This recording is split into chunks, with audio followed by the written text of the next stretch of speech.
तू रहबो, लोरावा से नहना के कजरा तू धोबो, जुदा होके हमारा से कैसे तू रहबो, लोरावा से नहना के कजरा तू धोबो।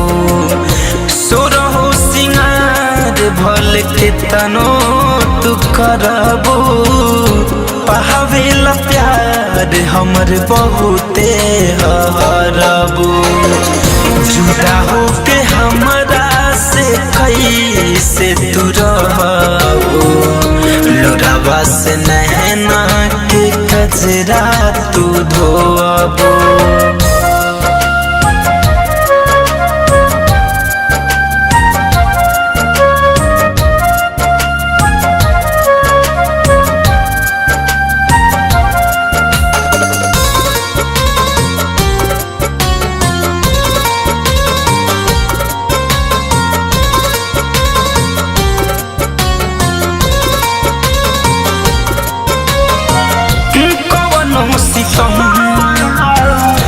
कवनो जखम एहो करे जहा सहले हब हम, हिम्मत सोची हती पियावा के प्यार में तर जेगू।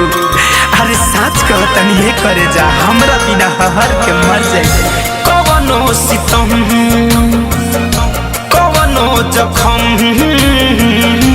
एहो करे जहा सहले हब हम, सुन लागी ससुर में कैसे तू रहबो, लोरावा से नहना के कजरा तू धोबो, जुदा होके हमरा से कैसे तू रहबो, लोरावा से नहना के कजरा तू धोबो।